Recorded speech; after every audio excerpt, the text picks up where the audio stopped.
Miarabantsika rehetra amin'ny anaran'i Jesosy izay efa tonga ato anatin'ny tranon'Andriamanitra. Nous vous saluons dans le nom de Jésus. Manona fiadanan'Andriamanitra ao amintsika rehetra androany. J'annonce le paix pour nous. Ary miarabantsika ihany koa izay mpanaraka ny fitombavaka any amin'ny tokantrano misy antsika tsirairay avy Et avy. vous qui suivez le culte en ligne, je vous salue. Mirary anao ireo zao ho tahin'Andriamanitra be androany maraina. Que Dieu vous bénisse abondamment. Asika antoka fa miaraka amintsika Andriamanitra amin'izao fotoana izao. Je suis vraiment sûr que Dieu est parmi nous aujourd'hui. Ary raiso amin'ny finoana fa fotoana anankiray ionanao amin'Andriamanitra ny fotoana androany. Et recevez avec foi que Dieu va agir et il va nous voir aujourd'hui. Andro efa fanomanin'Andriamanitra andrasoavana ny fiainan'ny olona ity fotoana ity. Dieu a déjà préparé ce moment pour faire la grâce pour nous.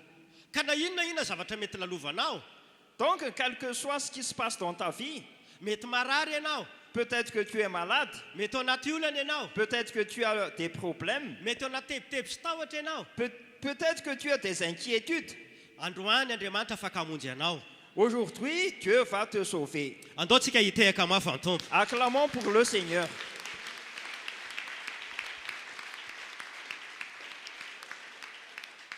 Ho fanombohana ny fotoana dia hivavaka isika hisaotra an'Andriamanitra. Pour commencer ce culte, alors, nous allons prier. Ary andao metraka ny fotoana rehetra eo tanan'Andriamanitra isika. Nous allons mettre ce culte entre les mains du Seigneur. Hivavaka ary isika amin'izao fotoana Nous izao. allons prier. Tonga dia atolontsika ny mpandika teny ny Notre Père vavaka. qui es aux cieux, merci beaucoup pour ce culte d'aujourd'hui.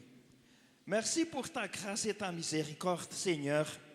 Merci car tu nous as réveillés de bon matin. Merci Saint-Esprit puisque tu nous as guidés jusqu'ici. Tu nous as conduits. Ô Seigneur Jésus, merci car tu es en train d'accomplir ta parole selon laquelle, là où 2 ou 3 sont réunis en mon nom, je suis au milieu d'eux. Alléluia. Aujourd'hui, Seigneur, alors, je mets entre tes mains ce culte. Aujourd'hui, parle-nous et mets dans notre cœur, Seigneur, la foi. Guéris tous les malades et concernant les problèmes, apporte tes solutions. Alléluia. Au nom de Jésus, Amen. Tehaka ho an-Tompo isika rehetra. Acclamons très fort pour le Seigneur. Ny ahatongavantsika eto androany dia hanompo an'Andriamanitra. Nous sommes ici pour servir Dieu. Dikan'izay izay rehetra ataontsika eto dia ataontsika ho an'Andriamanitra izany. Ça signifie que tout ce que nous allons faire ici, nous allons agir pour le Seigneur. Koa raha hidery an'Andriamanitra ianao dia ataovy amin'ny fonao rehetra. Donc, si nous allons louer, fais-le de tout ton cœur. Raha mivavaka ianao dia ataovy amin'ny finoana. Si tu pries, prie avec foi. Raha eny tenin'Andriamanitra ianao dia raiso amin'ny fankasitrahana izany. Si tu vas écouter la parole de Dieu, écoute avec reconnaissance. Dia afaka hanao zavatra lehibe aminao Andriamanitra. Et Dieu peut agir de manière grandiose dans ta vie. Manaova menina mafy isika rehetra. Amen. Alléluia. Alléluia. Alléluia. Alléluia. Koa andeha roraitsika pete ahafantanana mafy ireo mpidera hitondra antsika amin'ny fanatrehan'Andriamanitra. Acclamons très fort alors pour le groupe de louanges. Raha hiteka ianao dia ataovy an'i Jesosy a. Izy ihany no mendrika an'izany dia mite hafa mafy fa efa eto izy androany. Alléluia. Mino aho fa raha tonga eto ianao a dia tonga ho an'i Jesosy. Ninona zavatra mitranga dia mbola io ianao io. Ka dia arabaina manokana. Arabao koa ny eo akaikinao dia hoe arabaina fa tonga soa eto amin'ny fanatrehan'Andriamanitra indray. Ary eto ny toerana tsara indrindra ho anao hoe lazao izy. Amen. Dia alohan'ny tena hiderantsika dia misy teny izay ao amin'ny Matthieu 2:20 dia io zavatra nitakian'Andriamanitra ho antsika kristianina. Eo izy ilay teny hoe inona ny tena didy lehibe indrindra dia namaly Jesosy nanao hoe tiavan'i Jehovah Andriamanitra ao amin'ny fonao rehetra, ny fanahinao rehetra ary ny sainao rehetrarehetra. Andro farany izao dia ozy ny tenin'Andriamanitra hoe angatsika amin'ny fitiavany maro.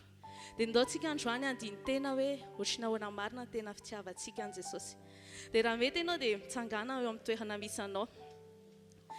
dia ndao hivavaka alohantsika dia hiteny amin'i Jesosy hoe Jesosy mahafa-po anao ve ny fitiavako anao satria fitiavan'i Jesosy efa mahafa-po antsika tsisy adi-hevitra izany fa ny valin'ny fitiavantsika ve efa ampy tsy haintsika naroviany Jesosy ny tonga nara-pitso dia ianao ve efa afa-po ny amin'ny fitiavana izay nomenao anazy sa ianao variana amin'ity izao tontolo izao ity variana amin'ity fiainana mandalo ity izay mety ho loha ho tapitra ihany fa manahoana ny fitiavanao an Jesosy manahoana ny fifandraisanao amin'ny Jesosy raha mety ianao dia ahofahofa amin'ny lanitra ny tananao dia ataovy izany vavaka izany hoe Jesosy tonga eto androany hanamafy ny fitiavako anao tonga eto androany ampiseho anao indray fa tena tiako ianao adinoko ny zavatra rehetrarehetra ny velany izay mety mampisaraka ahy aminao fa androany eto amin'ny fanatrianao dia te hiteny tsotra fotsiny hoe tena tiako ianao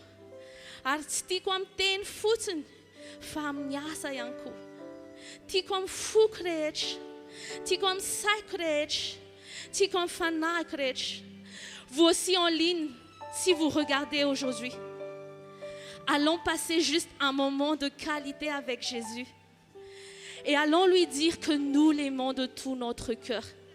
Si tu peux commencer par une prière dans ton cœur, une prière sincère, qui n'attend pas les chants d'abord, qui ne dépend pas des chants, mais au-delà de ton cœur. Est-ce que tu as un mot à dire à ton Sauveur, à Jésus qui est tout pour toi? Oui Seigneur, nous sommes réunis ici pour te dire à quel point nous t'aimons. Au-delà de toute chose, au-delà de toute circonstance, nous voulons juste t'aimer encore et encore. Nous voulons te montrer qu'il y a encore des gens qui sont amoureux de toi, qui sont assoiffés de toi et qui aiment ta présence, qui t'aiment juste pour qui tu es, Seigneur. Injed sede sosia, ilazamno, itsakano, iten fatena tinaeno, miosha nun zavacharej.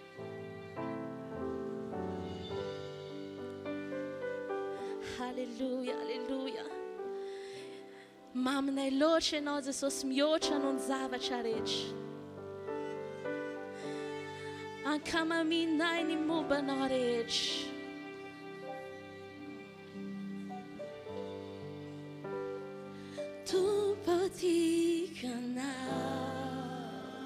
Lazao azy ao anatin'ny fonao rehetra androany.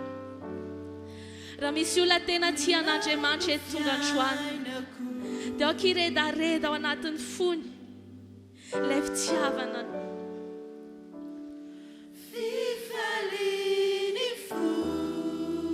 Lazao fa izy no mahasambatra anao, izy no mahafa-po anao. Tu poti que não,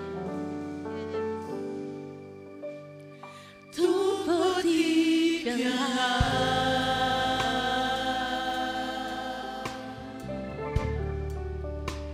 Ya não fiai na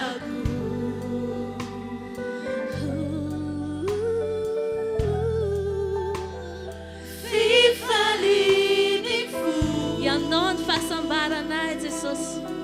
Androany zay tonga fotsiny itsaka anao.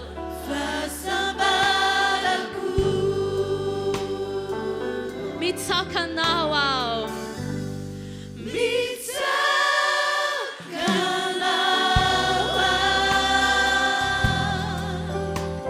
Tonga eto zay Jesosy androany, tsy hitady zavatra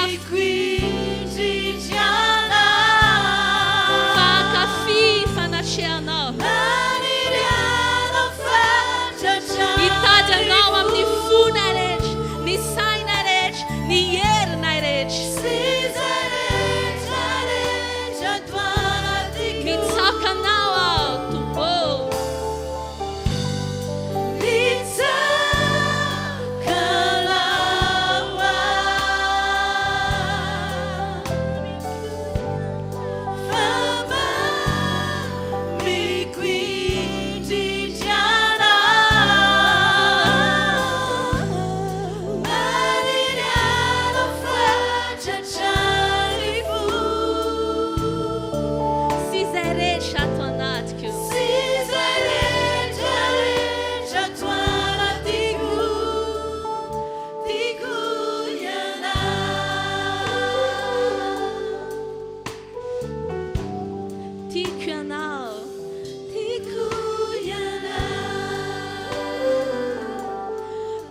Tsika anao, ianao no fiainako.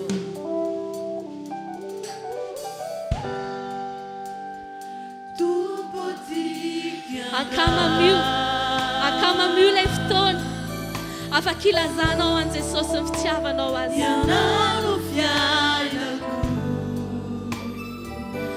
Androany ianao tampoko tsy hoe angataka, tsy hoe hitady azy noho izay afaka ataony aminao. Fa hanome izay rehetra ao am-ponao ho azy androany.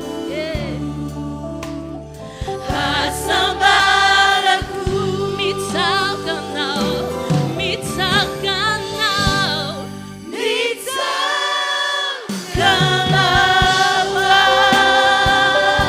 Mihoatra an'izay zavatra rehetra mety ilaiko, dia ianao no ilaiko mihoatra, ianao no namiko mihoatra, ianao no iriko mihoatra Jesosy aho.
Eto amin'ny fanatrianao izay Jesosy, tsy hangataka izay androany. Marina fa be da be ny zavatra ilainay, be da be ny zavatra antenainay. Fa androany izay dia hitsangana amin'ny fofombadinao anay, miandry fampiakarana. Dia izay zavatra manahirana anay sy manavesatra anay eto amin'ity tany mandalo ity, entinay eto amin'ny fanatrianao fotsiny izany. Dia eo no ahitanay ilay fiadanana, eo no ahitanay ilay fitsaharana, eo no ahitanay ilay fifaliana.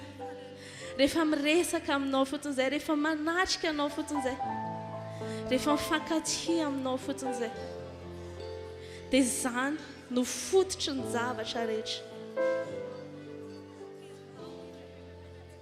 Fitiavana no mahatonga anay manana finoana, fitiavana mahatonga anay ankatony teninao, fitiavana manesika anay anompo, fitiavana mahatonga anay atanteraka ny sitraponao. Androany ampitombo izany fitiavana anao izany Jesosy, fanahy masinao eto ianao, eto ianao akasio ny fony tsirairay avy. Mbola ahita lalina mety misy aminay tonga aty am-piangonana satria no forseny tonga aty am-piangonana satria mahatsiaro hoe manana didy, fa mety misy mbola tsy manana fitiavana anao akory. Fa androany izay mangataka aminao, ampidino ilay fitiavana, ilay motivation anay amin'ny zavatra rehetrarehetra. Raha misy efa manam-pitiavana dia ianao ampitombo ny degré androany, ka ho tonga fofombady tena tianao izahay tsirairay avy tonga eto. tena tianay ianao Jesosy. Tianay ny fanatrehanao ilay mamy loatra. Amin'izao fotoana izao dia tany fifandraisanao amin'ny Jesosy. Atao ohatran'ny hoe ianao sy izy reriny eo. Adinoa daholo ny zavatra rehetrarehetra any ivelany any. Fa atao ohatran'ny hoe ianao rery manatrika an'i Jesosy face à face.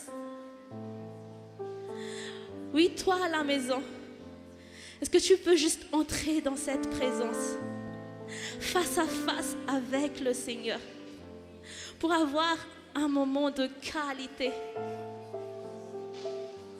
Tsy jerisika hoe inona ny ora lasa, tsy jerisika hoe inona ny zavatra manahirana ny ivelany any, fa eto amin'ny fanatrehany fotsiny anararoatra. Satria mamy loatra ny ao anatrehanao Jesosy. Mamy loatra ny ao anatrehanao Jesosy. Afaky ny tena amin'ny Jesosy ve ianao izay ao anatin'ny fonao ao? Ninninona? Fa hoe ianao sy ilay tianao, ilay malalanao ny eo.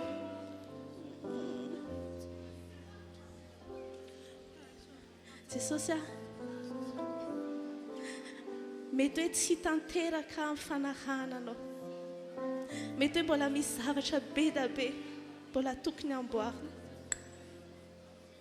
Fa androany hitanao ny ao am-poko dia hiteny fotsiny hoe tena tiako ianao. Tena tiako ianao. Tena mamiko ianao. Dia eto amin'ny fanatrehanao Jesosy. Tsy hoe hitady, tsy hoe hanisika anao hoe ataovy izao na ataovy izao na ataovy izao. Fa te hankamamy anao fotsiny tsotro izao. Tsisy atakaliko ny fanatrehanao. Tsisy atakaliko anao mandrakizay. Zavatra eto an-tany mandalo ihany, ny harena tsy mbola ambony ho ianao izany.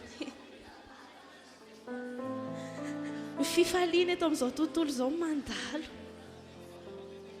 Fa ianao ilay harenako sarobidy indrindra. Rehefa very ny zavatra rehetra eto an-tany mbola tsy manino izany. Fa raha very anao izay vao tena loza ny mombana.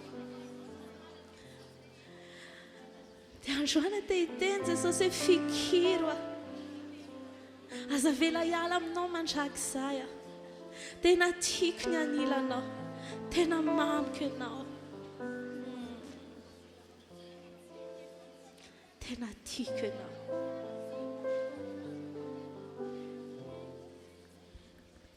Voninahitry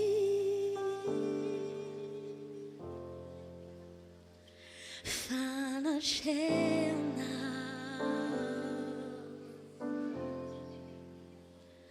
no ahitako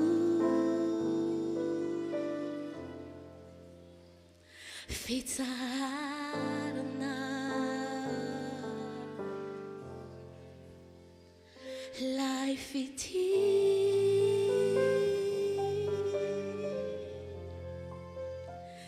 lalina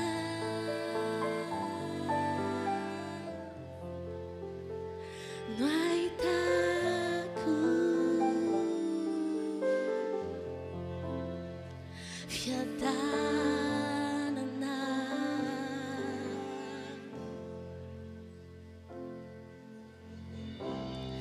tiako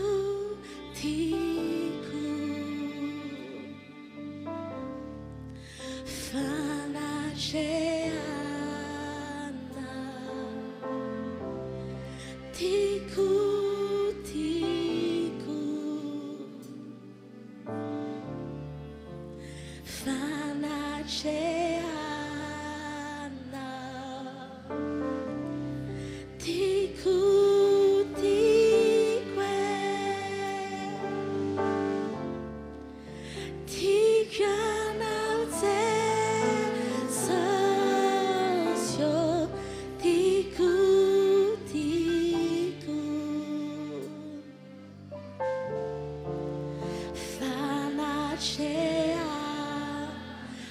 zao ihany tiako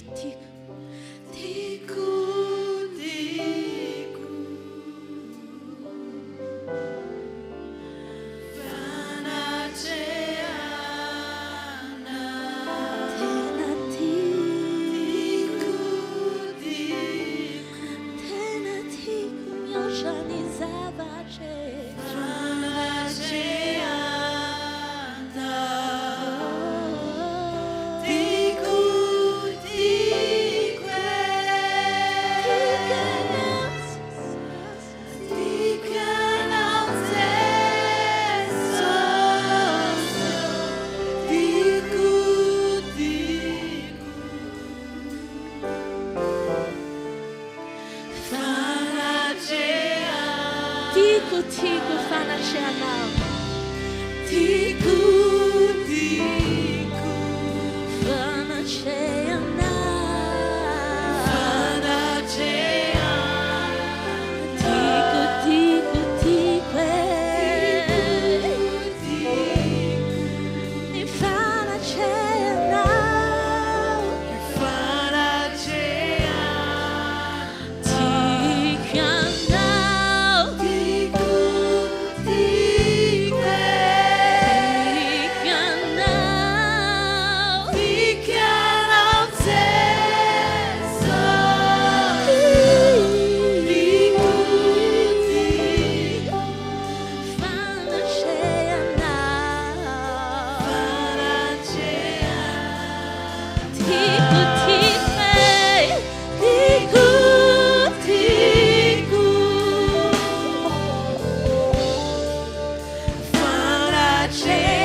tsy hoe hirahira fotsiny ataona eto Jesosy fa mamboraka ny ao anatin'ny fonay zay au-delà des mots au-delà des chants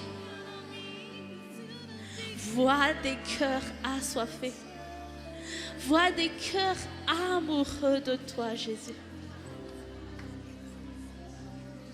comme de personnes qui s'aiment même s'ils n'ont rien à dire, mais qu'ils sont juste là, côte à côte. C'est le plus important. Et même si nos mots sont faibles, nos mots ne suffisent plus, cette présence face à face nous suffit.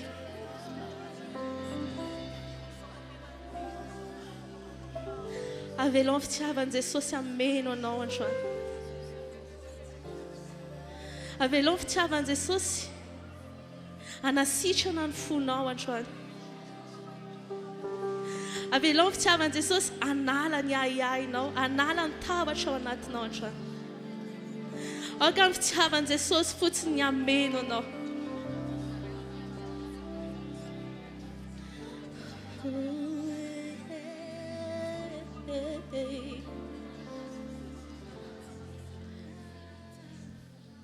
Jesosy eto ianao, eto ianao, eto ianao.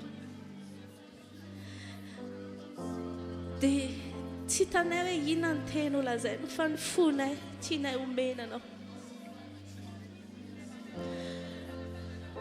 Encore une fois, nous voulons juste dire que nous t'aimons.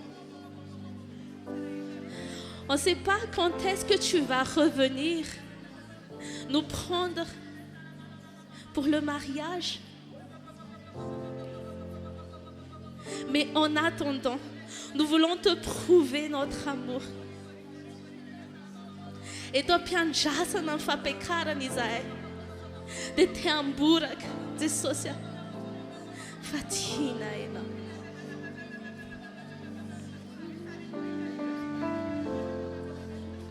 Jésus, je t'aime. Jésus, je t'aime. Oh.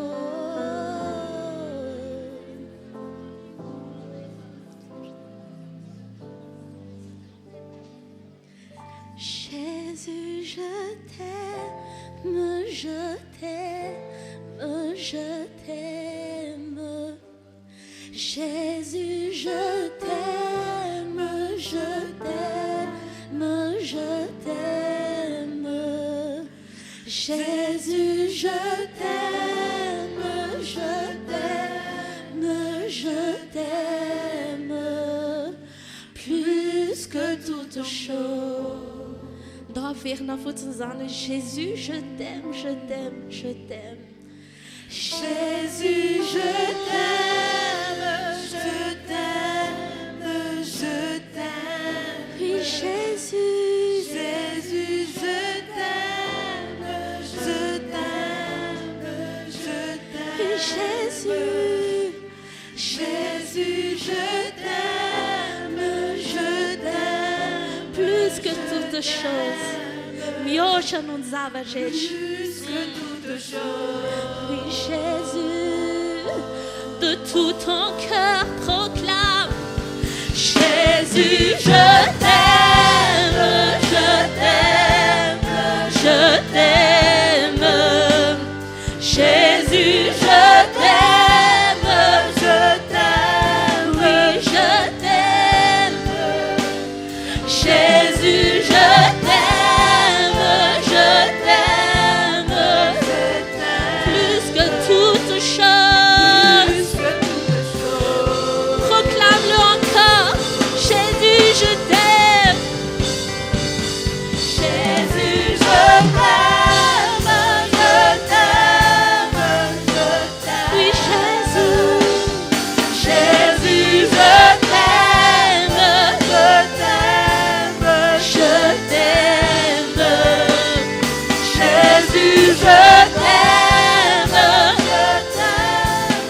je t'aime.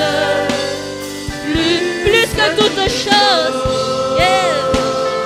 Plus que toute chose. Plus que toute chose. Plus que toute chose. Oui, plus que ma propre vie.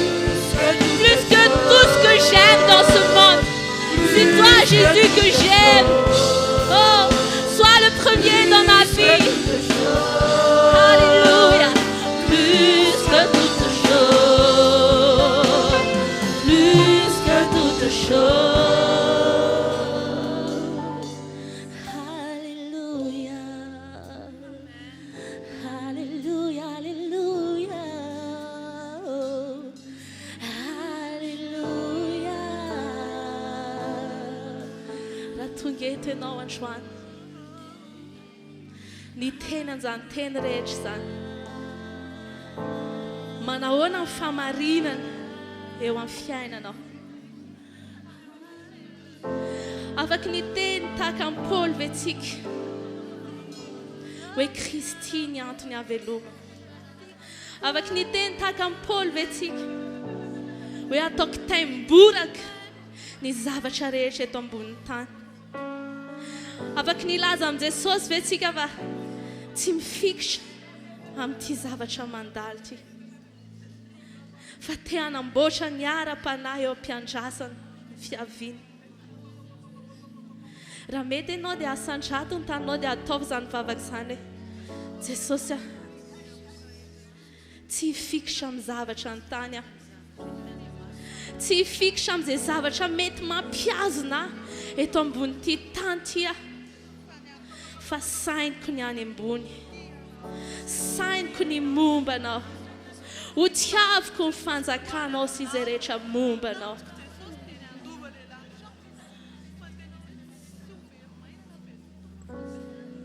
Eny Jesosy, hitanao reto fo be da be reto. Tena tianao. Ka te anao ny sitraponao amin'ny androm-piainana rehetra.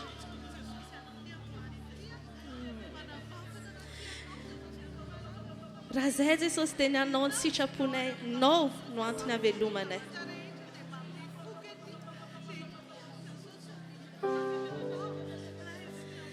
Izay mahafaly anao no ataonay lahara-pameha amin'ny fiainanay. Tsy te hiaina tahaka an'ity izao tontolo izao ity intsony izahay.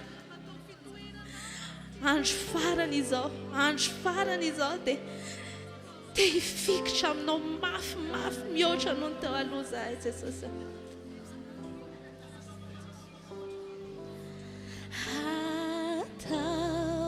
Ataoko faty antoka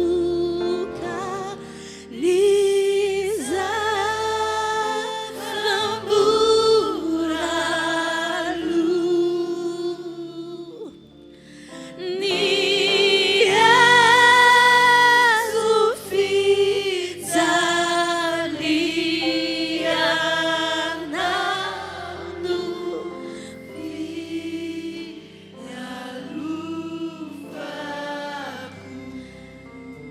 afaka ny teny an'izany ve ianao tsy ohatrany hoe mihira fotsiny ohatrany nataontsika fa tena lala ao anatin'ny fonao. Saintsaina inona ny zavatra ny tany mbola mampifikitra anao dia teneny Jesosy ataoko faty antoka izany, tsy hifikitra amin'izany, tsy ataoko intéressant akory izany eo amin'ny fiainako. Fa izay momba anao no tiaviko. Dia mihoatra noho ny hatramin'izay dia ndao hirintsika ny fotsika rehetra. Hoe ataoko faty antoka ny zava-mora aloha. Halleluja. Amin'ny fonao rehetra lazao, ataoko faty antoka. Ataoko faty antoka ny zava-mora.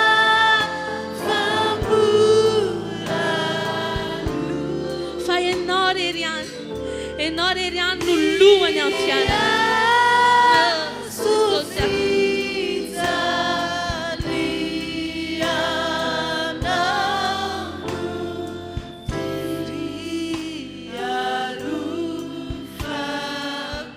Ka fiangonana hira farany, ataoko faty antoka.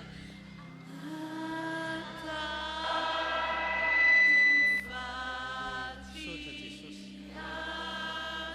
Saotra anao izay tompo, saotra anao izahay. Raiso izany fanekena izany androany. Raiso Jesosy ny fanapahan-kevitra ny fiangonana. Saotra anao izahay. Merci Seigneur. Alléluia. Amen.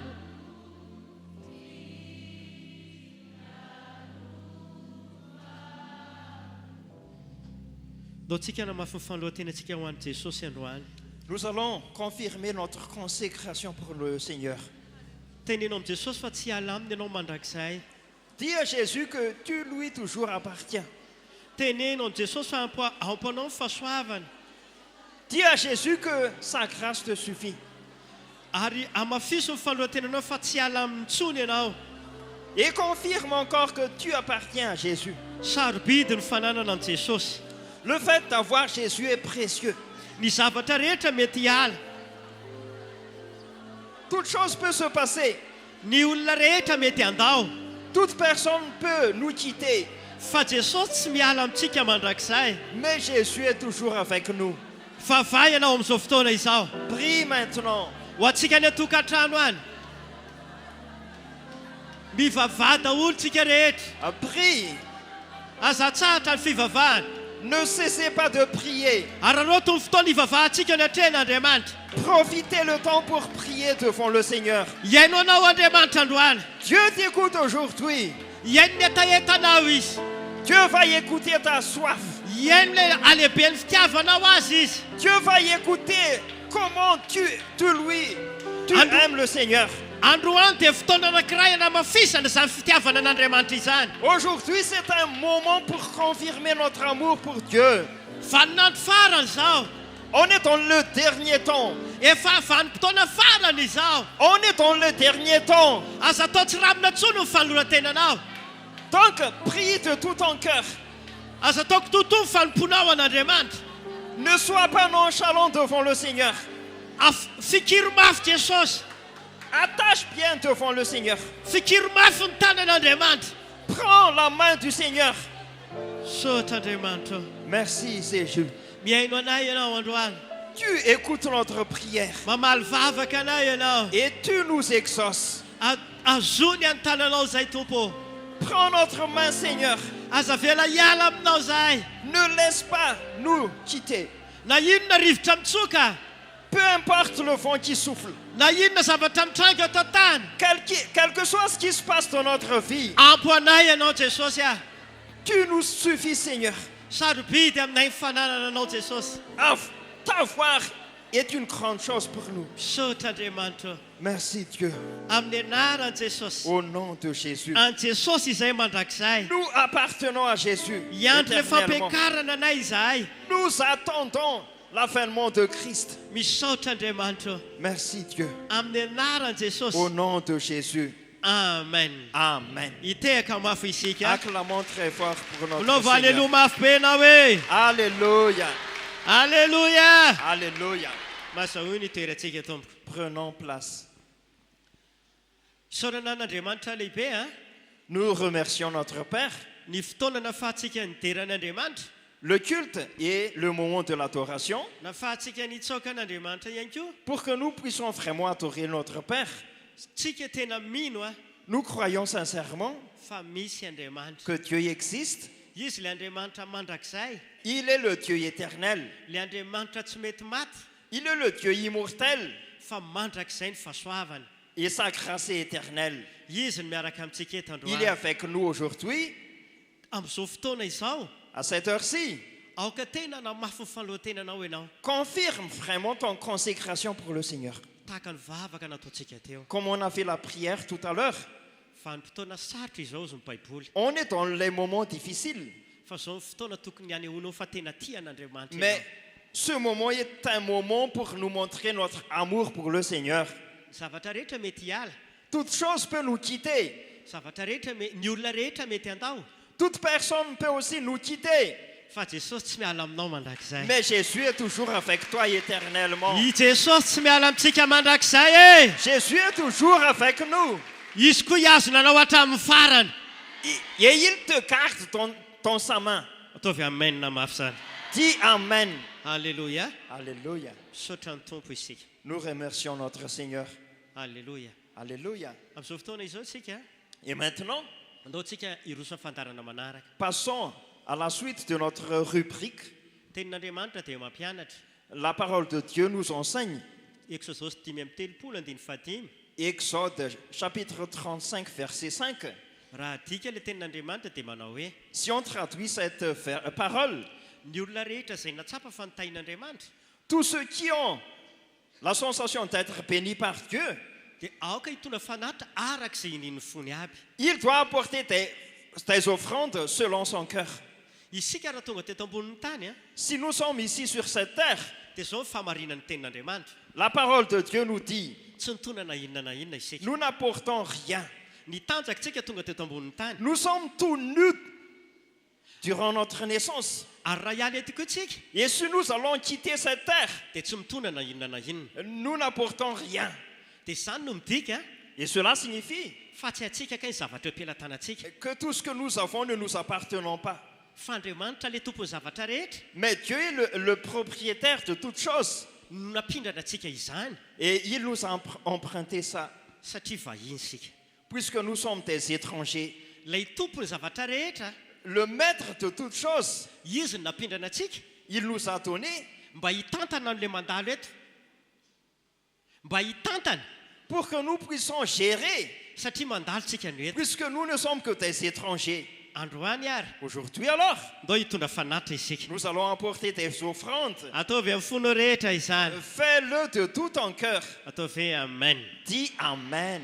vavaka ary sika zao Nous allons prier. andriamanitra rainay eo Notre Père qui es aux cieux, misaotranao zahay nous te remercions fanambininao puisque tu nous as donné tes bénédictions ary nomena ny fahasoavana et tu nous as donné la grâce. ary ankehitriny izahay Et à cette heure-ci, Seigneur, hitondra fanatitra eo nous anatrehanao allons apporter les offrandes dans ta présence, arak'izany teninao zany andriamanitra comme ta parole, Dieu. dia vonina izahay hitondra fanatitra Nous sommes vraiment prêts pour apporter les offrandes, mba fakatoavana ny teninao pour l'obéissance à ta parole. ataonay amin'ny fonay rehetra zany Nous allons faire cela de tout notre cœur mba ho fanajana n'andriamanitra sy ny teniny pour honorer le Père et sa parole. amin'ny anaran'i jesosy Dans le nom de Jésus. amen Amen. dia ho anao izay nitona ampafolo-karena dia afaka alefa ty aloha izany ampafolo-karena izany Vous pouvez avancer si vous allez apporter les dîmes. ary ny fanatitra kosa tatazana eny am-pitoerana Et rehefa avy eo après, on va collecter les offrandes sur place. dia andaontsika mbola ito hideran'andriamanitra ao anatin'ny fidondrana fanatitra Et nous allons en même temps louer le Seigneur.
Gari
Et que Dieu te bénisse abondamment.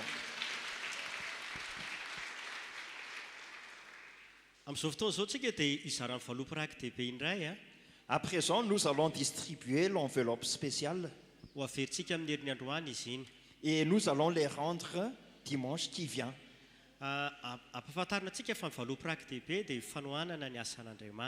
L'enveloppe spéciale, c'est une manière de soutenir le royaume de Dieu.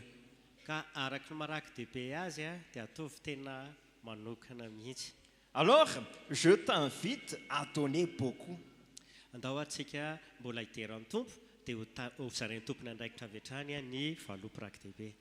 On va partager alors l'enveloppe et nous allons louer encore le Seigneur.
antsika voantsika amin'ny tompo dia anatra tanantsika dia ilaza hoe mbola tsoky anao. Mbola tsoky anao, ifikitramina, tsy misy mahavitanay afa-tsy anao i Jesosy. Niveliramisay ataonay amina, tsy vadika aminao zay mandraiky zay. Ka mbola tsoky anao ifikitra aminao. Ka mbola tsoky anao, ifikitramina, tsy misy mahavitanay afa-tsy anao i Jesosy. Niveliramisay ataonay amina, tsy vadika aminao zay mandraiky zay kory.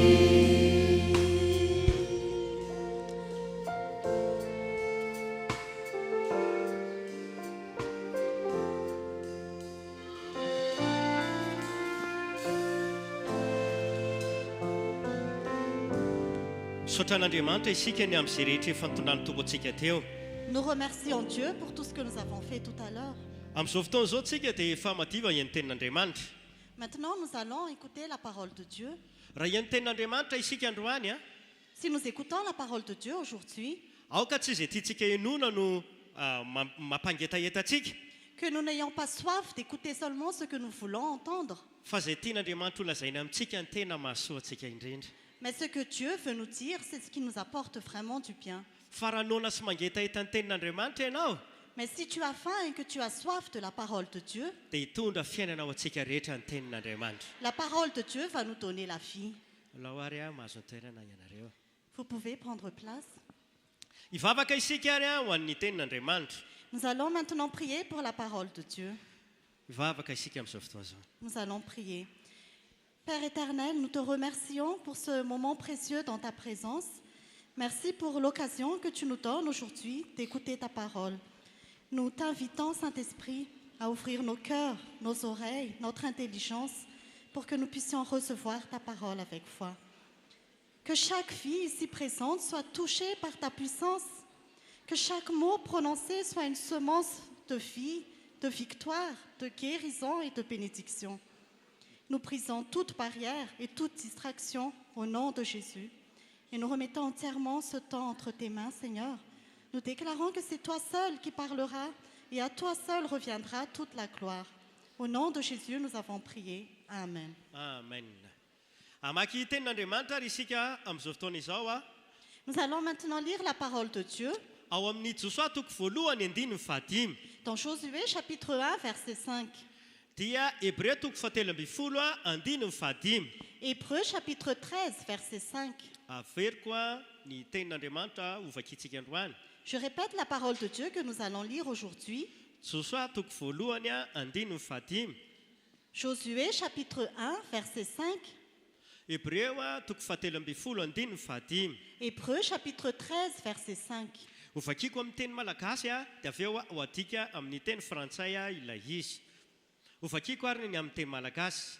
Tsisy olona jany eo alohanao amin'ny andro rehetra iainanao. Tahaka nombako ny Mosesy nombako anao koa. Tapany farany ny ono akatsika ny lesona androany a maraina. Tsy andao anao Andriamanitra ary tsy afoy anao mandrakizay. Tehaka mafan'Andriamanitra isika. Personne ne pourra te résister tant que tu vivras. Je serai avec toi comme j'ai été avec Moïse. Et la dernière partie par laquelle nous allons recevoir une leçon aujourd'hui, je ne te délaisserai pas et je ne t'abandonnerai pas. Tovy amen zany. Dites Amen. Tsy andao anao Andriamanitra. Dieu ne va pas te délaisser. Tsy afoy anao Andriamanitra. Dieu ne t'abandonnera pas. Fakitsika ny Hébreu telo amby folo andiny fahadimy. Nous allons lire Hébreu chapitre 13, verset 5. Aoka tsy amin'ny fitiavam-bola ny toetsainareo, fa mianiana amin'izay nananareo, fa hoy Andriamanitra, izaho tsy andao anao mihitsy na afoy anao akory. Que votre conduite ne soit pas guidée par l'amour de l'argent. Contentez-vous de ce que vous avez.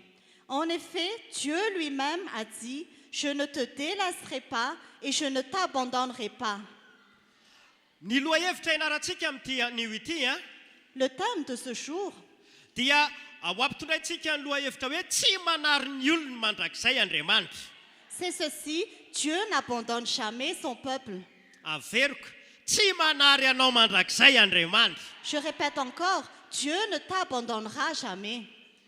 Teboka voalohany angatsika ary dia izao. Le premier point, c'est ceci. Mandalo vanim-potoana tena sarotra izao tontolo izao ankehitriny.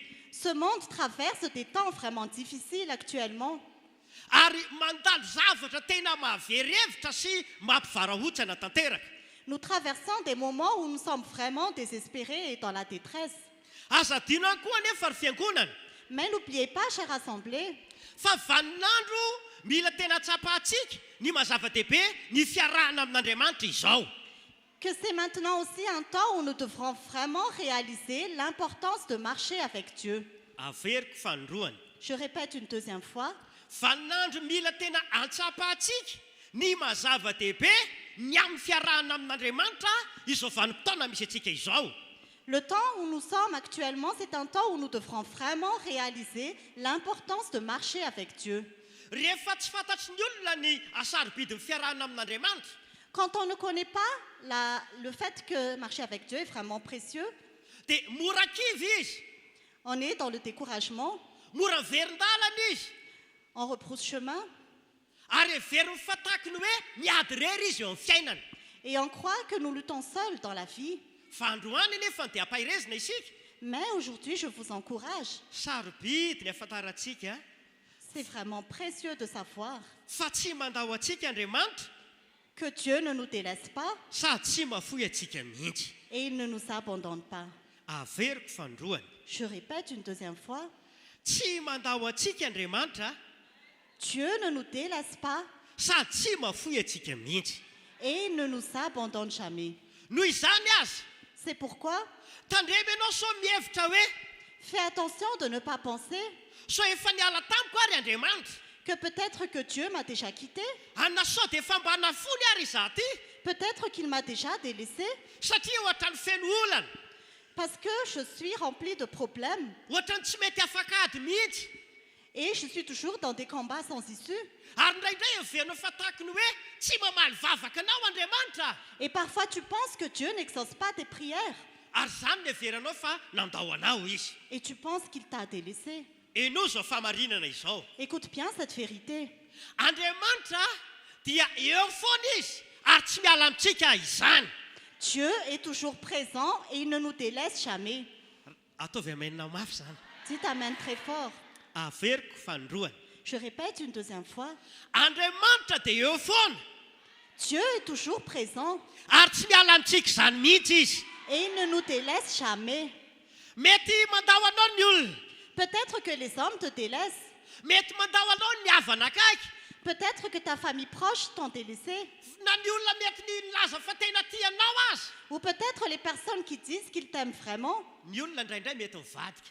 Parfois, les hommes changent ta vie. Na ny zavatra anananao io aza indraindray mety miovaova. Même les choses que tu as, parfois, ça change. Fa Andriamanitra dia eo foana mandrakizay e. Mais Dieu est toujours présent éternellement. Na iza mietreritra tahaka nadinoana amin'izao fotoana izao.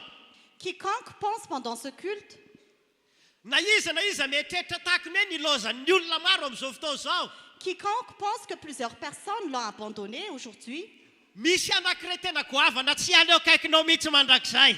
il y en a un qui reste toujours auprès de toi pour toujours. Jesosy Kristy no anarany. Son nom est Jésus-Christ.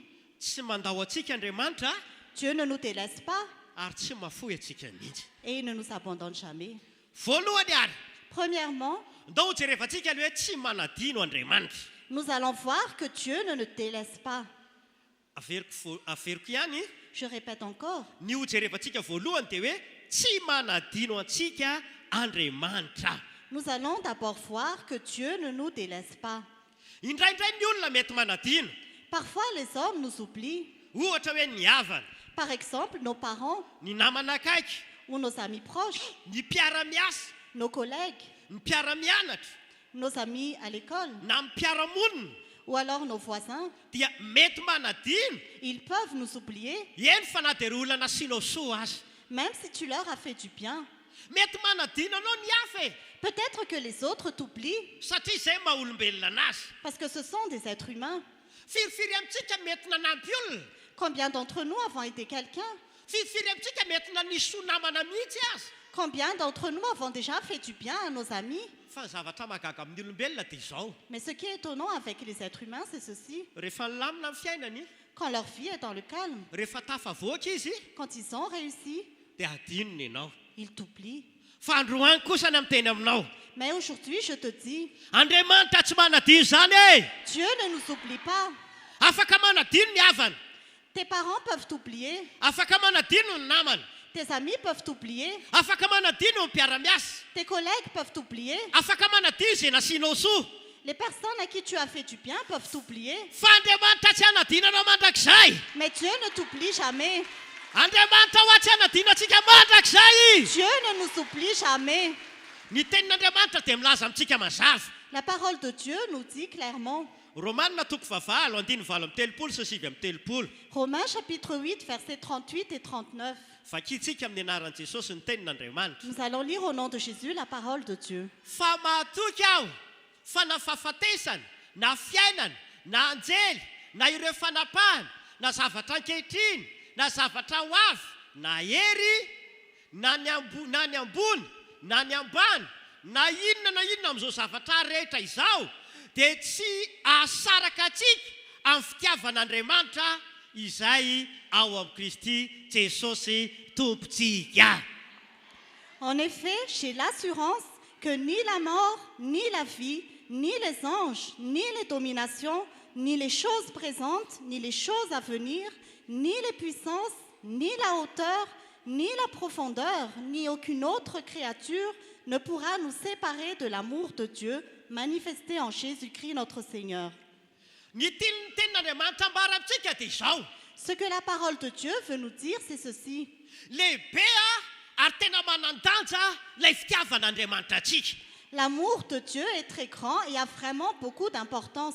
tsy misy afaka ampisaraka atsika amin'ny fitiavan'i Jesosy zany mandrakizay Rien ne peut nous séparer de l'amour de Jésus sarobidy ary manan-danja amin'i Jesosy mantsika olombelona parce que nous sommes précieux et nous avons de la valeur aux yeux de Jésus. zany nanoloran'i Jesosy ny ainy teo amin'ny hazo fijaliana C'est pourquoi Jésus a donné sa vie à la croix. zany natonga Jesosy maty no mihaino fahotantsika C'est pourquoi Jésus est mort pour nos péchés. matoa nataony sorona ny aina S'il s'est sacrifié, matoa izy nanaiky ho faty no mihaino fahotantsika s'il a accepté de mourir pour nos péchés, zany no pirofo fa tena tia antsika izy c'est la preuve qu'il nous aime vraiment. tsy nisy zavatra tsara ny taty amintsika e Il n'y avait rien de bon en nous. ny fahotana ny taty amintsika Nous avions le péché en nous. ny fiainana ratsy ny taty amintsika Nous avions une mauvaise vie. reo fitondratena tsy mendrika indray nananantsika e Nous nous comportions d'une manière indigne. fa ny porofon'Andriamanitra ny tena fitiavany atsika Mais Dieu a prouvé son amour envers nous. natolony ny aina Il a donné sa vie. nanaiky maty izy Il a accepté de mourir. nanaiky nalevina tao pasana mihitsy izy Il a accepté d'être enterré dans le tombeau mba pirofo ny farany fitiavany atsika ry havana pour prouver qu'il nous aime vraiment, bien-aimés. ozy ny tenin'Andriamanitra androany La parole de Dieu nous dit aujourd'hui, tsy misy na inona afaka ampisaraka atsika amin'ny fitiavany Jesosy rien ne peut nous séparer de l'amour de Jésus. zao ny famarinana mila fatatsika Voici la vérité que nous devons connaître. raha mbola velona eto an-tany isika Tant que nous sommes en vie sur terre, raha mbola miaina eto ambonin'ny tany isika tant que nous respirons sur cette terre, dia mbola hoe eo akaikitsika foana Jesosy Jésus sera toujours à nos côtés. averiko fandroany Je répète une deuxième fois, raha mbola miaina eto ambonin'ny tany isika tant que nous vivons sur terre, raha mbola velona eto ambonin'ny tany isika tant que nous sommes en vie sur terre, dia mbola hipetraka akaikitsika foana Jesosy Jésus sera toujours à nos côtés. hitehaka mafan'Andriamanitra isika Acclamons le Seigneur. mity hafa dia mirakora mafany tompo e Acclamons le Seigneur. ny masona ho ara-nofo mety tsy mahita Peut-être que tu ne vois pas, fandroany raiso amin'ny finoana mais aujourd'hui, reçois par la foi. fa jesosy eo akaikinao foana que Jésus est toujours à tes côtés. jesosy tsy niala teo akaikinao zany mihitsy Jésus ne te délaisse jamais. ahoana le fanambarana teo aloha Qu'est-ce que nous avons dit au début? ny olona mety nasianao soa niala taminao Peut-être que les personnes à qui tu as fait du bien t'ont délaissé. ny olona mety mba nampianao mety niala taminao Peut-être que les gens que tu as été t'ont délaissé. fa jesosy tsy niala teo akaikinao zany Mais Jésus ne t'a jamais quitté. satria tsisy mahasaraka antsika amin'ny fitiavan-drihavana Parce que rien ne peut nous séparer de son amour, tena bien-aimé. lehibe ny fitiavan' jesosy atsika Son amour est vraiment grand. andonge vakintsika ny tenin'andriamanitra ao misaia toko fasivy ambe efapolo andiny dimy ambe folo sy ny enina amby folo Nous allons lire la parole de Dieu dans Isaïe chapitre 49, versets 15 et 16. isaia toko fasivy ambe efapolo Isaïe chapitre 49, eo amin'ny andiny ny fadimy ambe folo sy ny fahenina ambiny folo versets 15 et 16.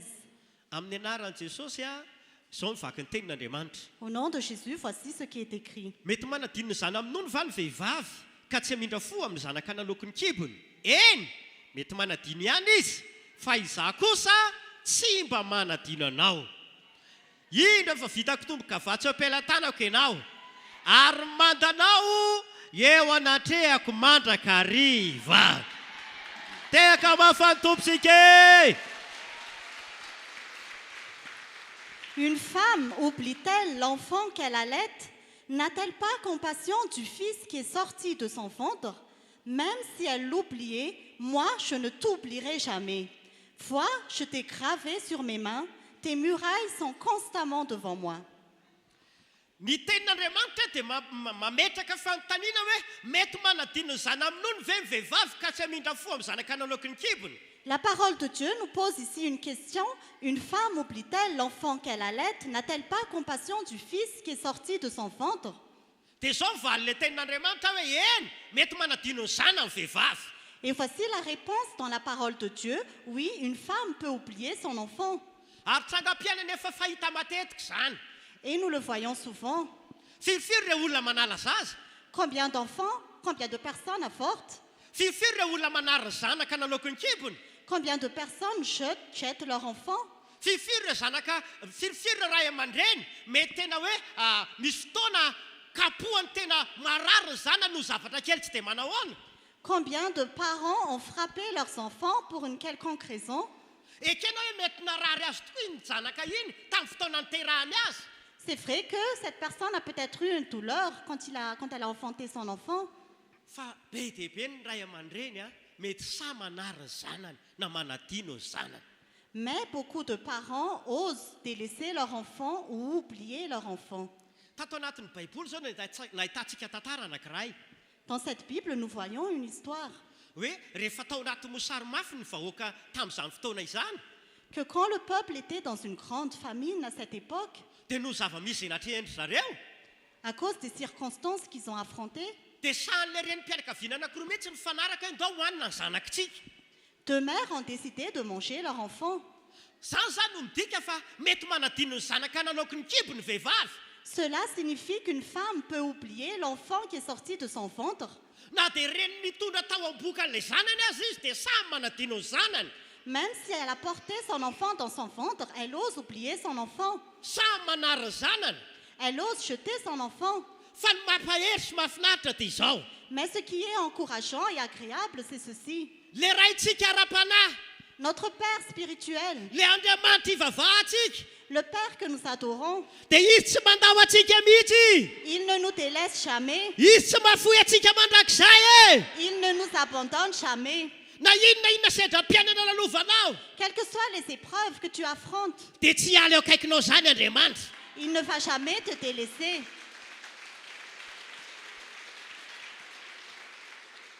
rehefa faly ianao dia miara-mifaly aminao andriamanitra Quand tu es dans la joie, Dieu se réjouit avec toi. raha mandalo ady ianao dia mitady fomba ampandresena anao andriamanitra Quand tu traverses tes combats, Dieu cherche un moyen pour te donner la victoire. raha marary ianao dia mitady fomba anasitanana anao izy Si tu es malade, il cherche des moyens pour te guérir. raha ilikiliky ny olona ianao dia manome fitiavana anao andriamanitra Si les hommes te rejettent, Dieu te montre son amour.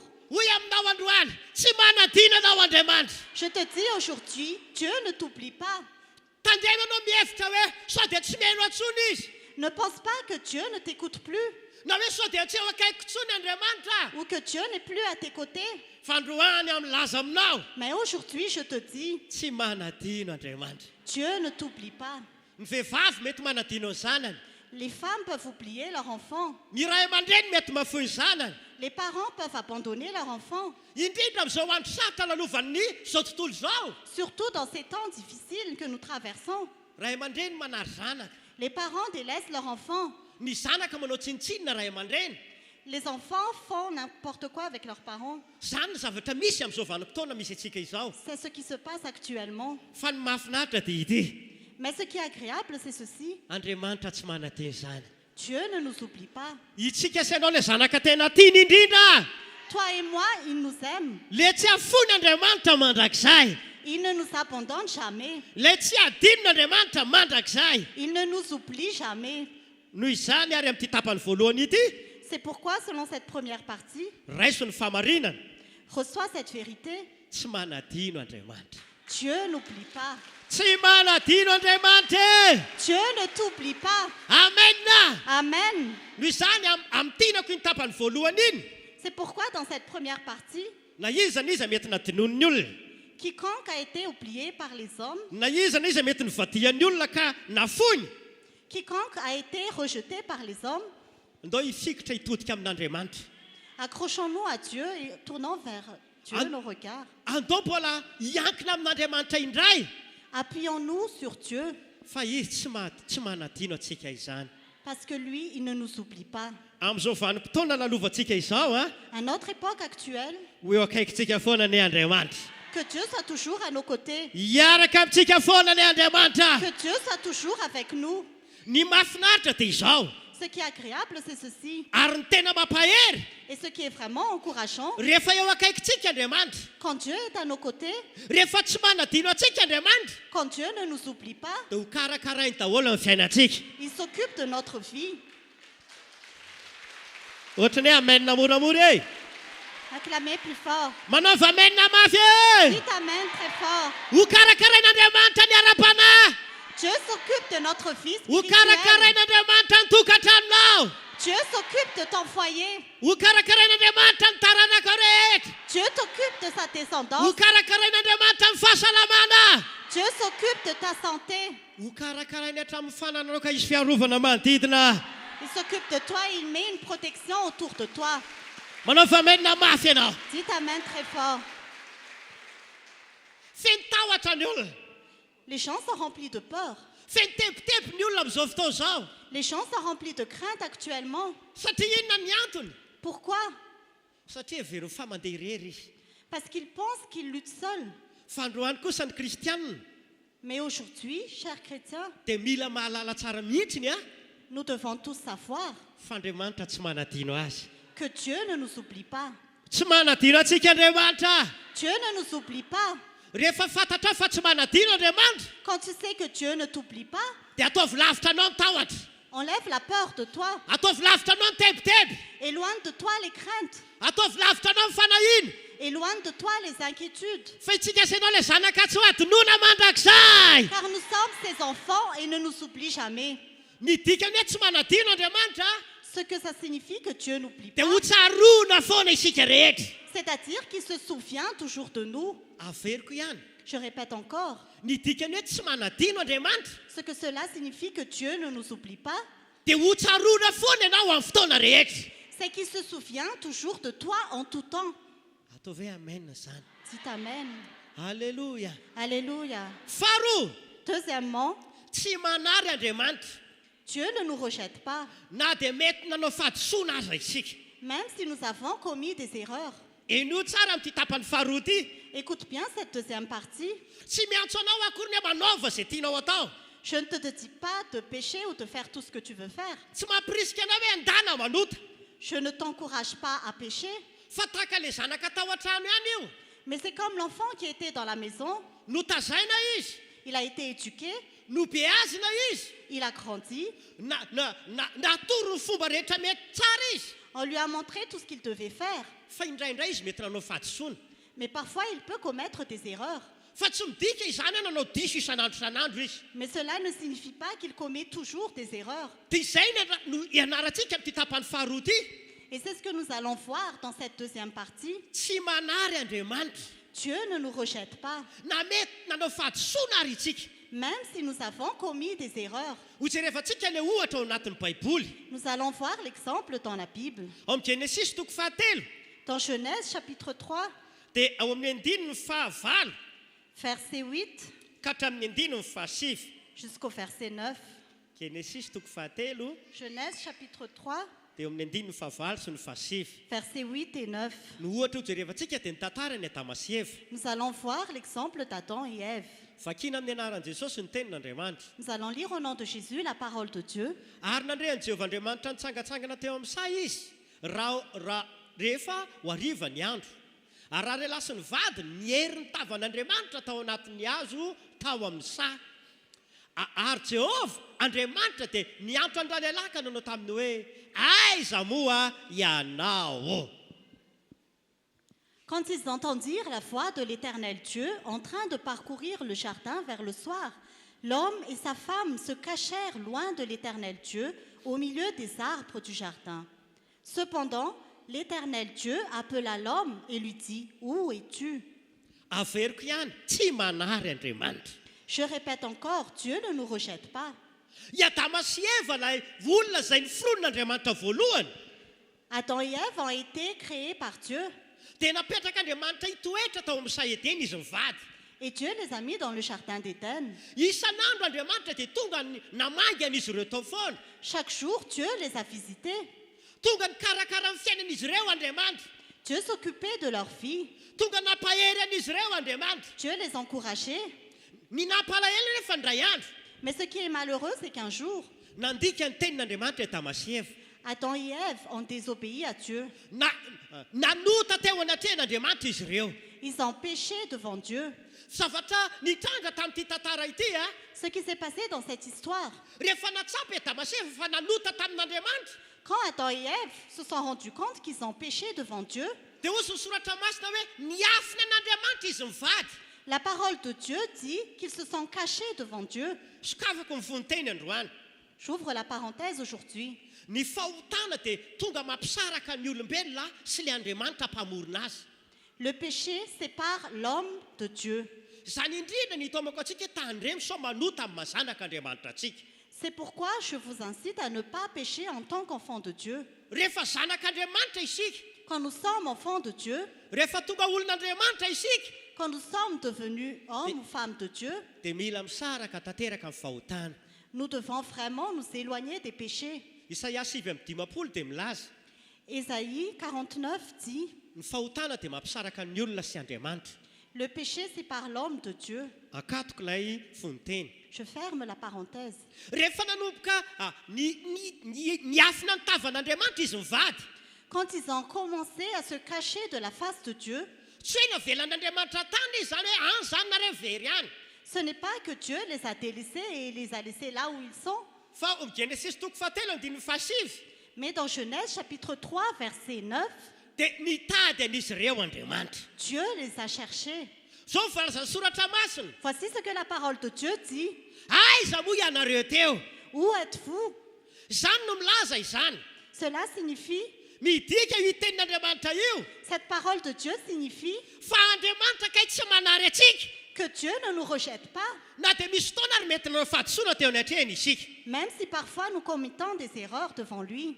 Androany koa ilaza marina aminao. Aujourd'hui, je te dis une vérité. Mety tena narina rabaka teny ianao. Peut-être qu'il t'a rejeté, Misy amintsika mety nariny ny ray aman-dreny. peut-être que tes parents t'ont rejeté, Misy olona eto zao mety nariny ny ray aman-dreniny hatramin'ny fahakeliny. peut-être quelqu'un a été rejeté par ses parents depuis son enfance, Mety tsy fantatrao mandraka ankehitriny ianao iza ny ray aman-dreny niteraka anao. peut-être que tu ne sais même pas qui sont tes parents biologiques, Mety misy olona ihany koa eto mety misy vehivavy nariny ny vadiny. peut-être aussi qu'il y a une femme qui a été rejetée par son mari. Fandroany ilaza marina aminao aho. Mais aujourd'hui, je te dis une vérité. Afaka manary anao ny olona. Les hommes peuvent te rejeter, Fa Andriamanitra tsy hanaranao mandrakizay. mais Dieu ne te rejettera Tsy hanary anao jamais. mandrakizay Andriamanitra. Dieu ne te rejettera jamais. Alléluia. Alléluia. Alléluia. Alléluia.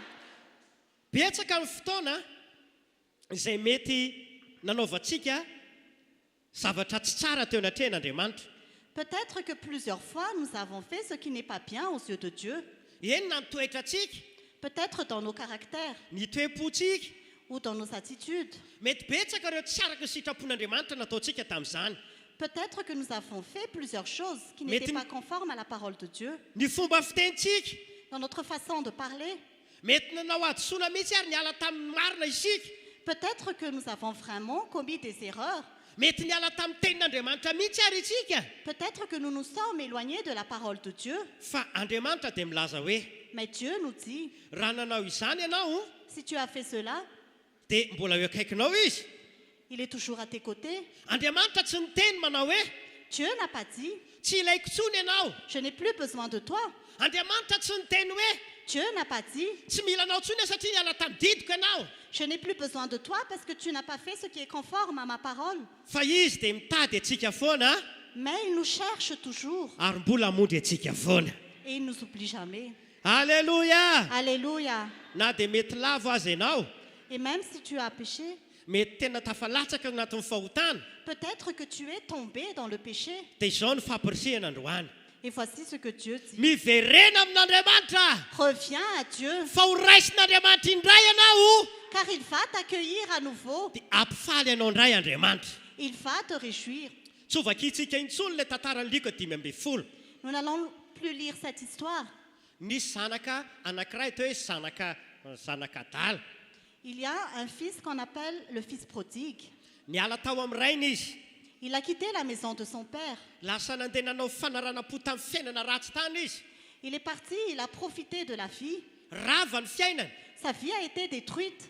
Potika tanteraka mihitsy. Sa vie a été ravagée. Fa ndray andro izy Mais un jour, dia nanomboka tonga saina ka miverina tany amin'ny rainy. il a eu une prise de conscience, il est revenu vers son père. Rehefa miverina tao amin'ny rainy izy Et quand il est revenu vers son père, dia mbola nyraisiny rainy indray. son père l'a accueilli. Nomeny fiainana tsara izy. Son père lui a donné une belle fille. Nomeny fiainana feno fifaliana. Il lui a donné une fille pleine de joie. Dia ohatra izay koa ny fiainantsika any atrehan'Andriamanitra. Et c'est aussi ainsi que nous avons notre vie en Dieu.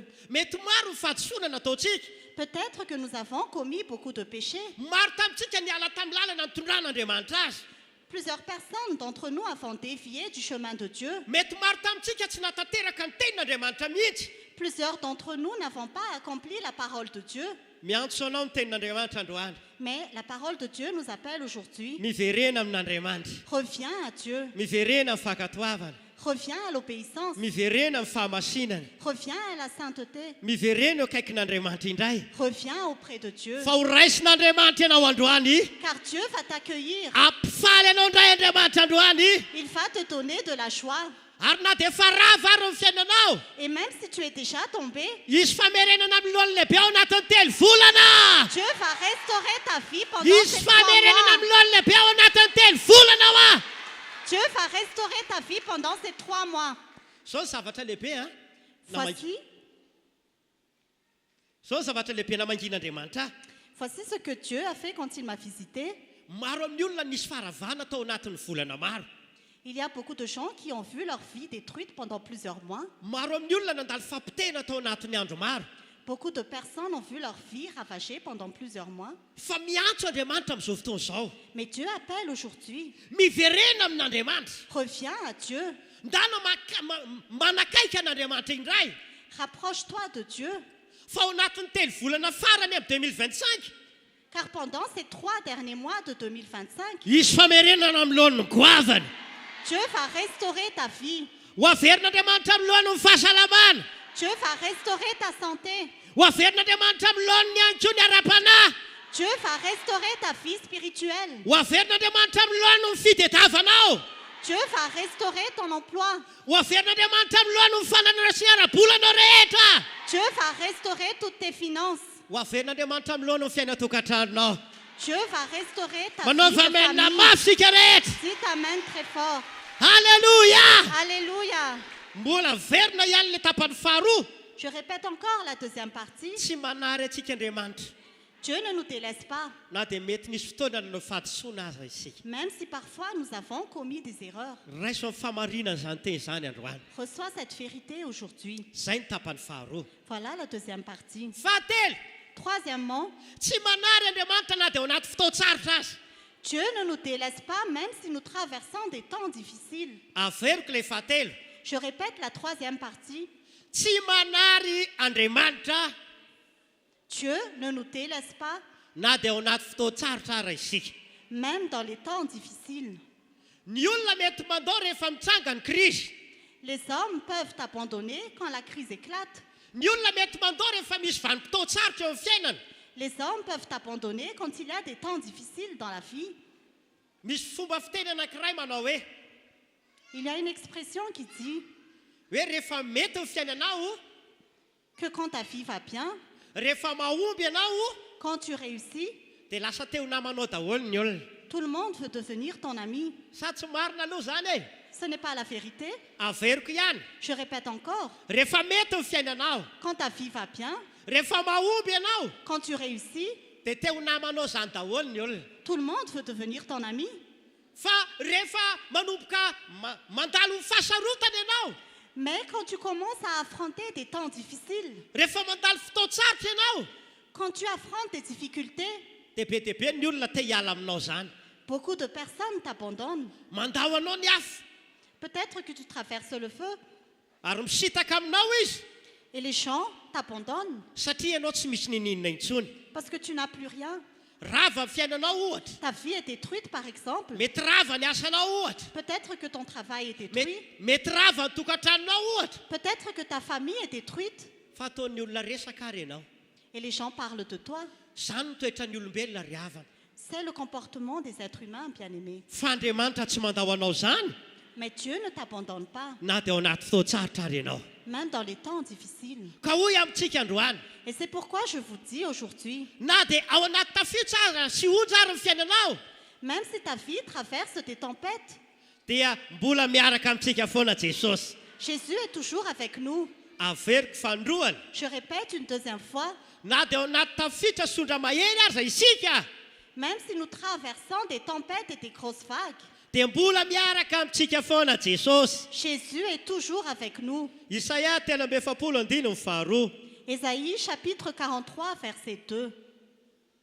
vakina amin'ny anaran'i jesosy ny tenin'andriamanitra Nous allons lire au nom de Jésus cette parole de Dieu. raha mitany rano ianao dia ombanao andriamanitra raha mitany ony ianao dia tsy hanafitra anao izy raha mandeha mamaky afo ianao dia tsy homay ary tsy hirehatra aminao ny leilafo Si tu traverses les eaux, je serai avec toi, et les fleuves, ils ne te submergeront pas.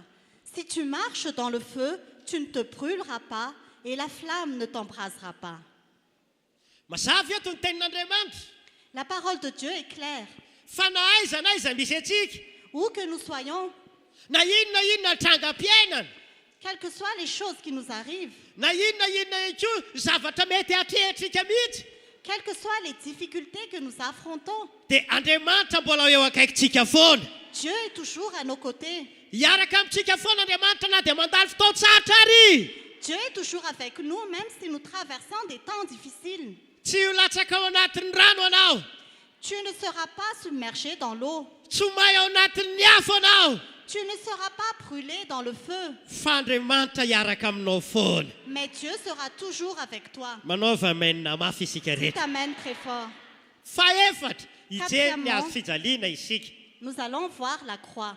averiko le faefatra hijery ny azo fijaliana isika Je répète, la quatrième partie, nous allons voir la croix. fanontaniana napetrako androany La question qui se pose aujourd'hui, ahoana nalananao fa tsy manadino andriamanitra comment savoir que Dieu ne nous oublie pas? ahoana nalananao fa tsy manary andriamanitra na dia mety nanao zavatra diso ary ianao Comment savoir que Dieu ne te rejette pas même si tu as peut-être commis des péchés?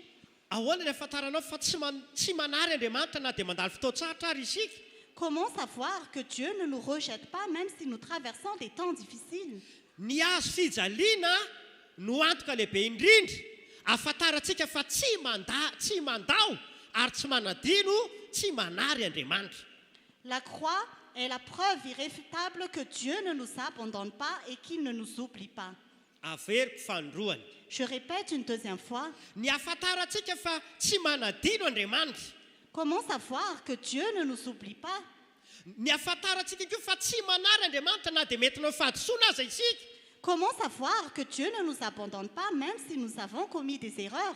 Ary ny ahafantaranao fa tsy manary Andriamanitra na dia mandalo fotoan-tsarotra aza. Comment savoir que Dieu ne nous rejette pas même si nous traversons des temps difficiles? Teo amin'ny hazo fijaliana ny porofo manambara fa tena tsy manary antsika tokoa Andriamanitra. La croix est la preuve que Dieu ne nous abandonne pas. Io no antoka lehibe indrindra fa tsy manary ny olona izany Andriamanitra. C'est la preuve irréfutable que Dieu n'abandonne pas son peuple. Satria ny fanamenoany sy ny fahafatesana tokony hiatra tamintsika dia natao niatra tamin'i Jesosy daholo teo amin'ny hazo fijaliana. Parce que la condamnation et la mort qui devaient tomber sur nous sont tombées sur Jésus à la croix. Tsika tsinona ny nanota? C'est nous qui avons péché. Itsika niala tamin'Andriamanitra. C'est nous qui nous sommes éloignés de Dieu. Tsika ny nanao diso. C'est nous qui avons commis des erreurs. Tsika ny tokony ho faty teo amin'ny hazo fijaliana. C'est nous qui devions mourir à la croix. Satria tsika ny nanao ny tsy mendrika tamin'Andriamanitra. Parce que nous avons fait ce qui n'est pas juste aux yeux de Dieu. Kanefa izay tokony hiatra zay zavatra ratsy tokony hiatra tamintsika rehetra Et pourtant, le mal qui devait tomber sur nous, dia natao niatra tamin'i Jesosy daholo. ce mal est tombé sur Jésus. Dia ny fiainana tsara tao amin'i Jesosy kosany Et la vie qui est meilleure qui était en Jésus, nomen'Andriamanitra ray antsika rehetra. Dieu nous l'a donné. Hitehaka mafy an'i Jesosy sika ry havana. Acclamons le Seigneur. Alléluia! Alléluia. Porofo lehibe indrindra io C'est la plus grande preuve fa tsy hanariny anazy mandrakizay Andriamanitra. que Dieu ne nous oubliera jamais. Olon'Andriamanitra isika. Nous appartenons à Dieu.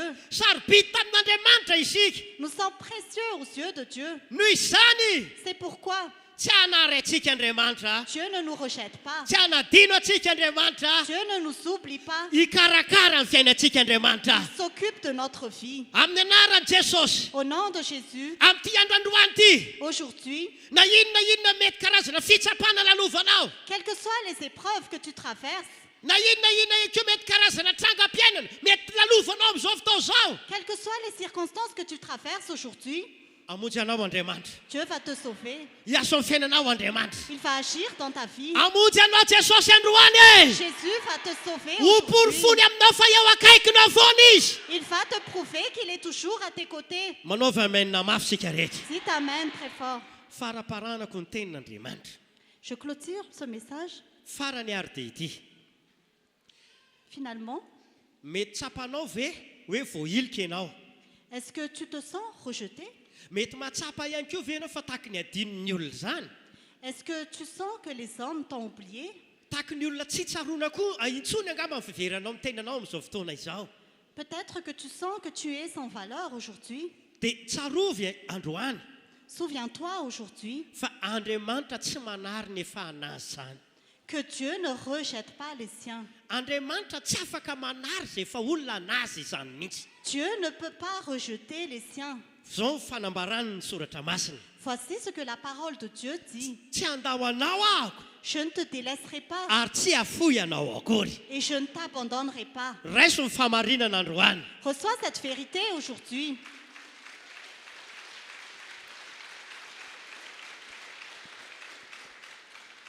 Amin'izao vaninandro misy antsika izao a À notre époque actuelle, dia misy olona be dia be ho karakaren'Andriamanitra ny fiainany. il y a beaucoup de personnes dont Dieu va s'occuper de Sa- leur vie. Satria Andriamanitra tsy manary. Parce que Dieu ne rejette pas. Satria Andriamanitra tsy mafoy. Parce que Dieu n'abandonne pas. Dia manana antoka ianao manomboka anio Et l'assurance dorénavant fa izy tsy niala taminao izany. que Dieu ne t'a pas abandonné. Nanoty Adama sy Eva. Adam et Ève ont péché. Tsy nakatoy Adama sy Eva. Ils n'ont pas obéi à Dieu. I Adama sy Eva no nitsoaka an'Andriamanitra. Adam et Ève se sont enfuis de Dieu. Fa Andriamanitra nitady hoe fanakaizina teo. Mais Dieu les a cherchés. Dia androany koa Andriamanitra hitady antsika rehetrarehetra. Et aujourd'hui aussi, Dieu nous cherche. Ho tonga any an-tokantranonao izy. Il sera dans ta maison. Ho tonga ao amin'ny fiainanao izy. Il sera dans ta vie. Ho tonga ao amin'ny taranakao izy. Il sera dans ta Ho descendance. tonga ao amin'ny ara-bolanao izy. Il sera dans tes Ho finances. tonga ao amin'ny fiainana izay manamainina mafy Andriamanitra. Il sera dans la vie de tous Manafamainina ceux qui mafy t'emmènent. e. Alléluia. Alléluia. Isaotra an'Andriamanitra isika Nous remercions Dieu. fa ranako fitianiko ny teny Je résume la parole. tsy mahafoy ny olona Andriamanitra Dieu n'abandonne pas son peuple ary tsy andaon'ny olona mandrakizay et Dieu ne le délaissera jamais. ho tahian'Andriamanitra ianao Que Dieu te bénisse. isangana isika isaotra ny tompo Nous allons nous lever pour remercier le Seigneur. dia ny vavaka ataontsika voalohany Et la première prière que nous allons faire, isaotra an'Andriamanitra isika androany nous remercions Dieu aujourd'hui ka hiteny aminy manao hoe et nous allons lui dire misaotra anao Andriamanitra merci au Dieu fa tsy nandao ahy ianao car tu ne m'as pas abandonné, ka ianao tsy nafoy ahy mihitsy tu ne m'as pas délaissé. izany eritreritra fa tsy nihainao antsony ianao Je pensais que tu m'as oublié, izany eritreritra fa nilozanao ahako je pensais que tu m'as quitté, fa eko ny teninao androany mais j'ai entendu ton message fa ianao kay tsy mandao ahako que tu ne m'abandonnes pas ary ianao tsy mafoy ahy mihitsy et tu ne me délaisses jamais. izay ny vavaka ataontsika voalohany C'est la prière que nous allons faire ny vavaka premièrement. ataontsika faharoa La deuxième prière, anamafy ny fanoratena isika nous allons renforcer notre engagement fa itsika tsy ala amin'Andriamanitra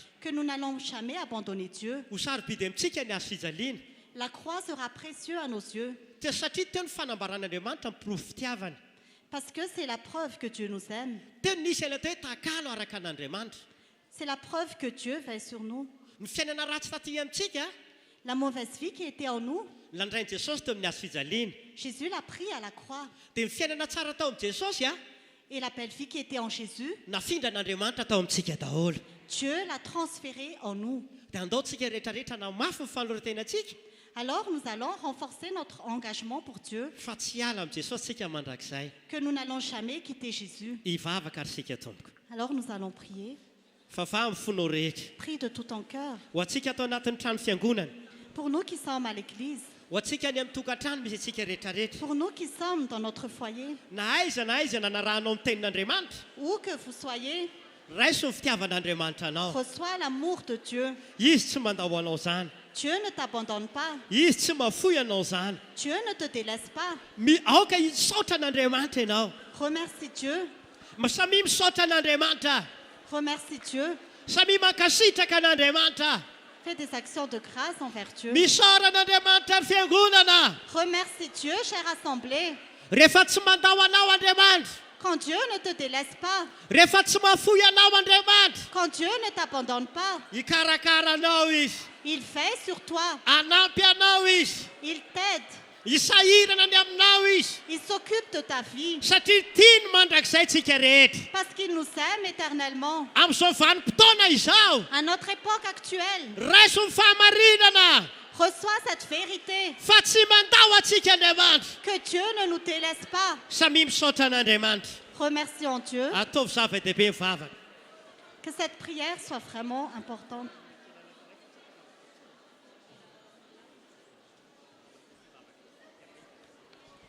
samy mivavaka Continuons à prier. toy izany mivavaka ao Continuons à prier. fisaorana aloha ny ataontsika voalohany Premièrement, nous remercions Dieu satria Andriamanitra tsy nandao parce que Dieu ne nous a pas satria abandonnés, Andriamanitra tsy nafoy parce que Dieu ne nous a pas délaissés, satria mikarakara atsika izy parce qu'il est avec nous. dia andaontsika isaotra an'Andriamanitra raitsika Remercions Dieu le Père. misaora ny Jesosy isika Nous remercions Jésus. misaora ny Jesosy ny fiangonana Remercie Jésus, chère assemblée. dia amafiso ny fahaloratenanao ary Renforce ta consécration à Dieu. miverena amin'Andriamanitra indray Reviens à Dieu.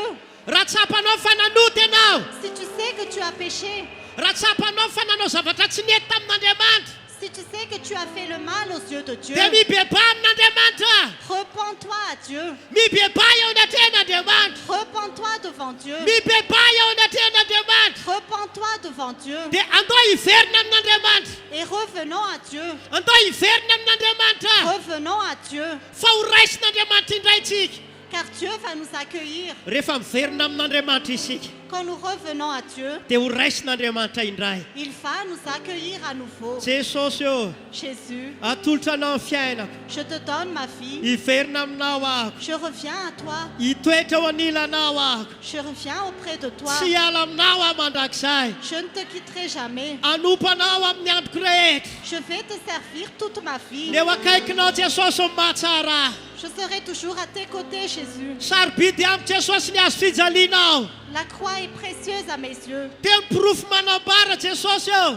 C'est la plus grande preuve, Jésus, Fa tena tianay loatra ianao. que tu nous aimes vraiment. Misaotra Jesosy aho. Merci, Jésus. Misaotra Jesosy aho. Merci, Jésus. Mankasitraka anao aho. Merci, Jésus.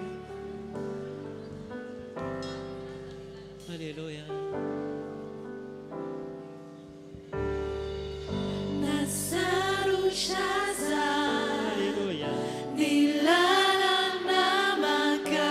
Ampino masonao.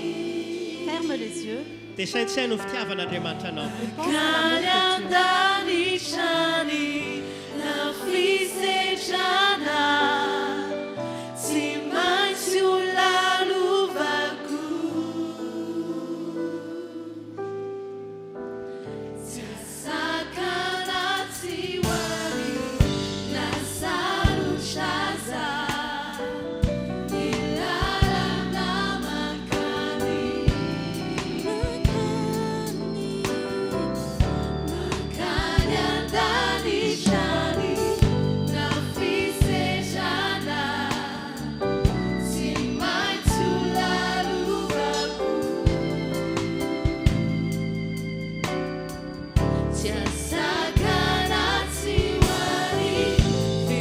Asanato ny tanatsika.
Asanato ny tanatsika amin'izao fotoana. Ianao le matsapa voahilika.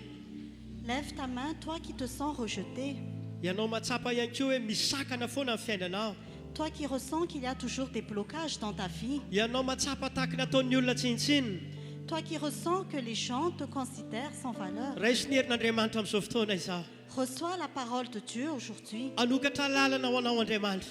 Dieu va ouvrir un chemin devant toi. Anokatra lalana ho anao Andriamanitra Dieu androany. va ouvrir un chemin devant toi. Hikarakara amin'ny fiainanao sy ny ankonanao izy. Il va s'occuper de ta vie et de ta famille. Izy le mikarakara ny mandrakizay ianao. C'est lui qui s'occupe de ta vie éternelle. Raiso ny fitiavan'Andriamanitra. Reçois l'amour de Dieu. Raiso ihany koa ny herin'ny fanahy masina. Reçois aussi la puissance du Saint-Esprit. Midina aminay fanahy masinao. Descends, Saint-Esprit. Ary tsay aminay ny afinao ny fanahy masinao. Que ton feu descende sur nous, Saint-Esprit. Misy olona be dia be amin'izao fotoana izao manomboka mandray izany afo ny fanahy masina izany. Il y a beaucoup de gens qui reçoivent maintenant le Reste. feu du Saint-Esprit. Reste. Reçois, Raiso izany. reçois, Raiso izany. reçois, Raiso izany fiangonana. reçois, cher Raiso ny Jésus. fitiavan'Andriamanitra. Reçois l'amour de Raiso ny Dieu. herin'ny fanahy masina. Reçois la puissance du Raiso amin'izao Saint-Esprit. fotoana izao. Reçois maintenant. Izany no porofo fitiavan'Andriamanitra anao. C'est la preuve de l'amour de Dieu pour toi. Alléluia. Amen, amen, amen, amen. Misaotra anao a Jesosy eo. Merci Jésus. Eto anao androany karakara ny olonao. Tu es ici, Jésus. Tu ianao le t'occupes tsy de ton mafoy peuple. anay Tu ne nous abandonnes pas. ianao le tsy mandao anay mihitsy Tu ne nous délaisses jamais. vonjeny olonao jesosy a Sauve ton peuple, Jésus. saotra anao andriamanitra Merci, Seigneur. angina isika rehetra Gardons le silence. ianao le mahatsapa olona hoe nahilika Toi qui t'es senti rejeté. ianao le mahatsapa hoe tena ao anaty sakana amin'ny fiainanao Toi qui ressens que tu as vraiment beaucoup de blocages dans ta vie. misy fiainan'olona rava ihany koa eto Il y a des vies qui sont détruites ici. anafaka anao ny tompo androany Dieu va te délivrer aujourd'hui. asandrato tsara ny tananao a Lève ta main. avy aloha hiasa ny fanamasina Laisse le Saint-Esprit agir. to dia raiso ny fanafahana ary Reçois raiso ny la fanafahana délivrance. raiso ny Reçois la fanafahana délivrance. zay apitako zao afo zao apitako ny herin'andriamanitra apitako ny herin'andriamanitra La puissance de Dieu agit. amin'ny anaran'i jesosy Au nom de Jésus, le fanafanilikiliana rehetra tous les esprits de rejet, re fanampandrava les esprits de destruction, fanampanakana rehetra tous les esprits de blocage, miala amin'ny anaran'i jesosy zany partez au nom de Jésus. miala amin'ny anaran'i jesosy Partez au nom de Jésus. migiala daholo aigany Partez, miala partez. ianao amin'izay fisy zavatra iongotra any anatinao a maro amintsika ny indray fanafahana Plusieurs d'entre nous reçoivent la délivrance. isy famerenana amin'ny lohan'ny atandroany Ta vie est restaurée aujourd'hui. isy fananganana fiainana vaovao Ta vie est restaurée ce jour. raiso ny fanafahana Reçois la délivrance. raiso ny fanafahana Reçois la délivrance. raiso ny fanafahana Reçois la délivrance ao amin'ny fiainam-pitiavanao dans ta vie, ao amin'ny fiainatokantranonao dans la vie de ta famille, ao amin'ny fiainana rakasa dans la vie de ton travail. na inona rava Quel que soit ce qui était détruit, miala zany amin'ny adaran'i jesosy cela part au nom, migiala migiala amin'ny anaran'i jesosy partez au nom de Jésus. migiala daholo aigany raiso ny fanafahana amin'izao fotoa zao Reçois la délivrance raiso ny maintenant. fanafahana amin'izao fotoa zao e Reçois la délivrance maintenant. hiala le fanilikiliana L'esprit de rejet part. miala le fanilikiliana aigana L'esprit de rejet part. may oa may e amin'ny adaran'i jesosy Au nom de Jésus, zay rehetrarehetra nandalo olana tous ceux qui traversent des problèmes, zay rehetrarehetra nandalo ady tous ceux qui traversent des combats, afahako amin'ny anaran'i jesosy je les délivre au nom de Jésus. atsangana amin'ny anaran'i jesosy indray ny fiainana Je restaure leur vie au nom de Jésus. ho raisin'andriamanitra tana no avy rehetra Dieu s'occupe de son avenir, no avy ny fiainam-panany ton avenir spirituel, no avy ny tokantranony l'avenir de ta famille, no avy ny asany l'avenir de ton travail, no avy ny taranaka l'avenir de ta descendance, no avy ny fahasalamana l'avenir de ta santé. manomboka androany À partir d'aujourd'hui, ho karakarain'andriamanitra Dieu s'occupe de toi. amin'ny anaran'i jesosy Au nom de Jésus, misaotra andriamanitra ô merci au Dieu. tanteraka amin'ny fotoan'androany Ce culte s'est terminé satria niaraka taminay ianao parce que tu étais avec nous. voninahitra ao anao jesosy a Que la gloire te revienne, ny Jésus. fisandratina sy ny aja ao anao jesosy a La gloire et l'honneur te revient, Jésus. mifankasitrahana dia tolotra anao jesosy a Nous te remercions, Jésus. fiadanana ho an'ny olona rehetra Que la paix soit sur ton peuple. fahasoavana ho aminay rehetra Que la grâce soit sur chacun de nous. amin'ny anaran'i jesosy a Au nom de Jésus. amen Amen. dao hitehaka ao antompo sika rehetra Acclamons le Seigneur. amelohan'ny hifarana amin'ny fotoana azao ny toerana aloha Vous pouvez prendre place.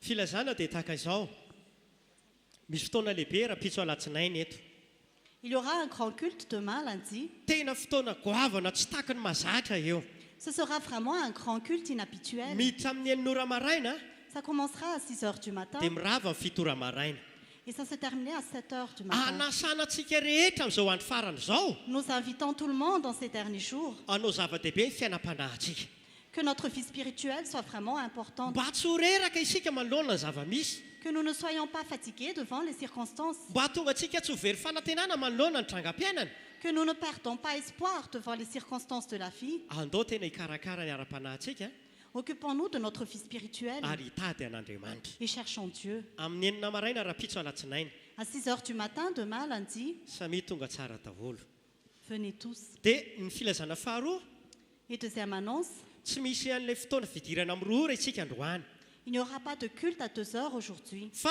amin'ny roa mby folo ora izany mais à midi, dia mirava amin'ny roa ora Et nous sortirons à 2 heures. Zay ny fotoanantsika farany eto. Ce sera le dernier Dia culte. anasanantsika rehetrarehetra zany ho avy amin'ny 12.